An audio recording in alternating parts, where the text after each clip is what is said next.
So my medication changed at Christmas. After a few weeks, it was quite well. I didn't have any side effects, so it was quite clear that I was gonna be able to manage this a little bit better than the previous medication I've been on. So I started running. I think, and it feels like a lifetime ago. Going back to February, I just had this burst of energy. It felt amazing after a rubbish year, and especially after 6 months on my medication, where I was, I'd absolutely on the floor most of the time with fatigue. So I started running just a couple of miles, just running around the streets, and then I decided that I wanted to do something a bit more positive. I wanted to put my new energy to some use. So I contacted Children with Cancer UK and asked them if they had any places at the Great North Run, which they did, and they were delighted to have me on board. So I thought, all right, I've got kind of 8 months to prepare for the Great North Run. And I went out with a real gusto and started running a little bit more each day. Mm-hmm. After a couple of weeks, I got a burst of, well, I guess sort of insanity, really, and rang Children with Cancer up and says, actually, do you have any places at the London Marathon? Wow. So after having been running with terminal cancer and on medication for what was about 3.5 weeks, I'd signed up for the Great North Run and the London Marathon. Having not done the London Marathon before, it was it's a real bucket list event for me. So I was, for a lot of people, over the moon that they had places and wanted to take me on. I'm guessing they had to check their insurance policies and things first, but they were delighted to have me. So here we are. When is it? When's the date? The Great North Run's on the 12th of September and the London Marathon's on the 3rd of October. So we're 8 weeks away from that now. But I must say, it's because my wife is training for a marathon, and I know how much both time and effort and how difficult it is, and it's a big challenge. But in a really positive way. I wrote a bucket list when I was probably 18 of things I wanted to do in my life, and one of them was climb Everest, and one of the others was run a marathon. And it's just it's a big challenge. But one of the things I always find funny about running is in general as a sport is that it's a challenge against yourself. There'll always be other people faster. It doesn't matter how fast you are. Even if you're Mo Farah, there's people faster. You know what I mean? But it's that way that when people always say, oh, what time are you going for? For me, when I go out, I don't even time myself. I just get in my own little space and just do it.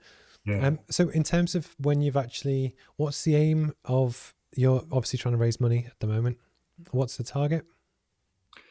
So originally I'd set a target with the charity of £3,000. I think both I and the sort of contacts at the charity were blown away by how quickly we hit that. So I spoke to them again, and I suggested increasing the target, and they kind of said, "Well, why don't you set it as 10,000 and see how close you can get to that?" I don't think anyone really expected us to get to it, but as of this morning, I'm at about 8,600. So I'm pretty confident that we're going to get there, and perhaps even further. I think it's been amazing, and I don't take it for granted. I know that it's because my story's resonated with people, and people can really understand the challenge of it all. So I'm over the moon with the support that I've had so far. So I've put the links for everyone in the chat, and I'll do it wherever it gets reposted on YouTube or whatever. I'll always kind of keep it up as well. And again, it's important on different levels. Even just when I have this one pet peeve, and I know one person at the moment that's doing it, that when they go on what I would class as an adventure holiday, but like big boy ones to like Everest kind of level, and they ask for sponsorship, and it's like, no, you just want to. I would do that for fun. That's not a challenge in terms of Yeah. giving to communities to go through. You just want to do it, and you want someone else to pay for it. This is 100% the right level of. It's a massive challenge, which is great, and I really hope that people kind of get behind it and support it.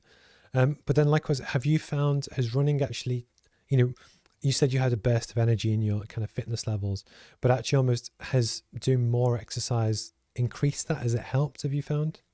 Uh, yeah, it has. So the unfortunate truth about the medication, even that I'm on now, it is that I get tired. Not anything like what I was getting with the previous drug that I was on, but I, so I take sunitinib for 4 weeks and then I get 2 weeks off. And the reason I get 2 weeks off is just that Let your body it would be recover. unmanageable otherwise. Yeah. So I have to train around that, and some months have been better than others. Last month I basically lost a week of training because I couldn't do more than a few miles at a time. So I try and time it, and I try and mix the training up again. So last month, because I couldn't run, I ended up heading over to the Lake District and climbing a couple of fells, which sounds a bit counterintuitive, but it's actually I found it. I found it a bit easier than doing a long run, and Yeah. more importantly than that, the change really did me good. The change of scenery, the standing up on the top of a mountain and looking out across Ullswater was a real big motivation, and that's carried me through the next couple of weeks. So yeah, it's not easy, and I appreciate, maybe 5 or 10 years ago doing a marathon might not have been that big a challenge for me when I was in good health, but circumstances being what they are, I think people respect it it's regardless. Yeah. now. Would you like to plug your social media accounts? Because I know you track a lot of your progress on there, but I think it's the kind of thing that I think people should follow if they can.